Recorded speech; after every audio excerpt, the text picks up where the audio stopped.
Greetings, Local 2627 sisters and brothers. Today is Monday, October the 6th. I hope everybody had a great weekend, and especially the ones who are celebrating some type of a religious holiday. I hope everybody had a great holiday. Anyway, let me get cut right to the chase. Provisionals. Everybody's talking about the articles they read in the papers for provisionals. Now, I always tell people, it takes them 15 or 20 minutes to try to tell people something, and I can generally tell people in 15 or 20 seconds the same thing. The bottom line is this.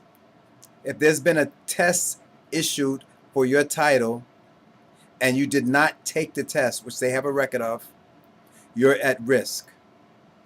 If you took the test but failed the test, you're at risk. Now, the articles that I read in the Post, and the articles I didn't read in the Post. I saw the Cranes article, which is absolutely true. Now, if there was no test issued for your title, you have nothing to worry about. They can't get you out. But if there was a test issued for your title and you failed to take the test, or you failed the test, you may have an issue.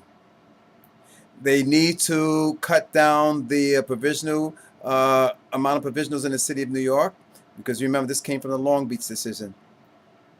And we have encouraged you, we have begged people to take exams when the exams come available for your title. Because what happens when the list comes out? They have to replace the provisional people with people from the list. So if there was if there was a exam for your title and you didn't take it, you're at serious risk. If you took the exam and you didn't pass it, you're at serious risk. So remember, you're only supposed to be a provisional for 9 months. Has DCAS done their jobs with exams? In most cases, no. But when there were exams and you didn't take it, you put it on yourself. I mean, really. I mean, I don't know what else I can say to you. If there was an exam for your title, I'm talking about an exam for your title, the title that you're currently serving in, and you failed to take the exam, you are at risk. If there was an exam for the title that you're in, and you took the exam and you failed, you're at risk. Now, generally, and not generally, when anytime there's going to be people terminated or released, they let us know at DC 37 via OLR, Office of Labor Relations. So I want you to be clear on this. Everybody's panicking about whether they're going to be let go or not. If there was no exam for your title, you have nothing to worry about. If you took the exam and you passed this exam, you have nothing to worry about. So let's not read something into this that it's not. You have to, and I'm going to tell this for all the people out there who hasn't taken any exams, who may possibly be provisionals in the future. You have to take the civil service exam for your title when it comes out. You have to. Now, some agencies, they switch people from title to title when people fail it or people don't take it. These days are over.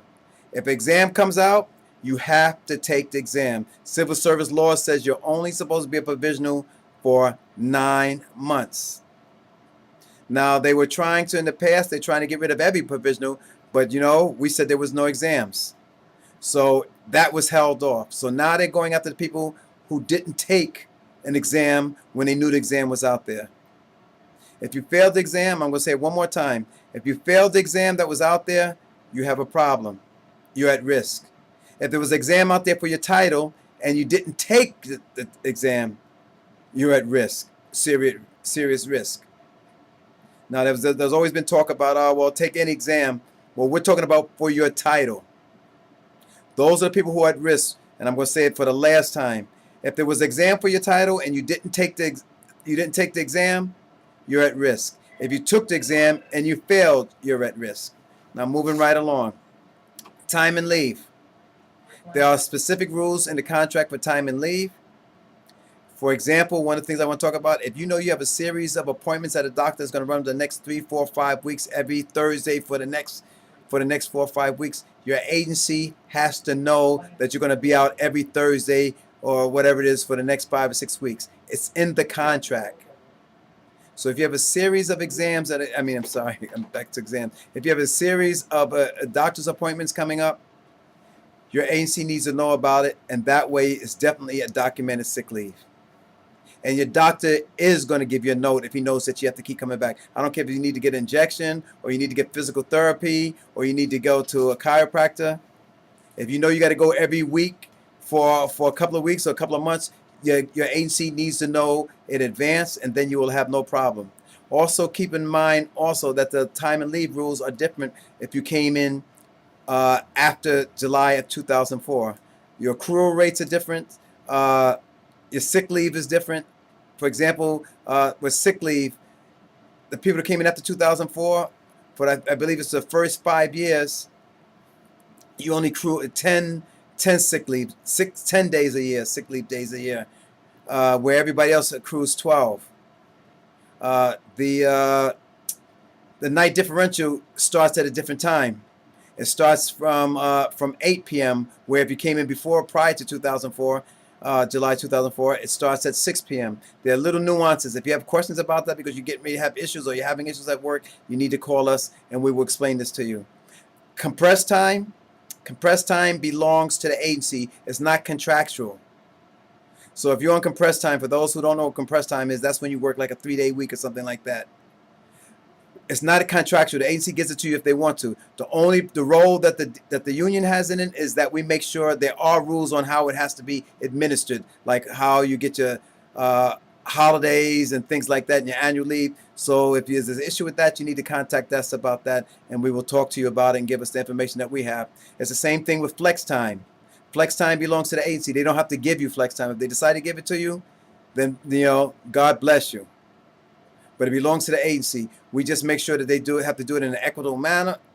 And also remember, if you're on flex time, and let's just use this example, if your flex time is 1 hour, so your hours are 9 to 5, and they give you flex time of 1 hour. That means anytime between 9 and 10, you can come to work. But if you come to work at 9:30, you leave at 5:30.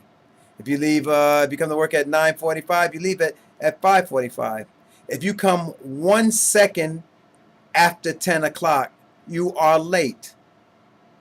And that's why they give you flex time, to account for latenesses. Now, one of the problems that we have this problem all the time with people, they're being brought up on charges or they're losing their flex time and they don't understand, no, you have no grace. The agency gave you a grace of 1 hour. Now, what a lot of people do is, as soon as they find out they have flex time of 1 hour, they change their hours from 9 to 5 to 10 to 6. So if something happens at the subway, you got a problem. 1 second after the end of your flex band, you are late. Good and welfare this week. HRA, June Callahan, her father passed away. NYPD, Henry Williams, his mother-in-law passed away. DOF, Steve Enrique, is recovering from an injury from an auto accident. And as usual, 2627 members and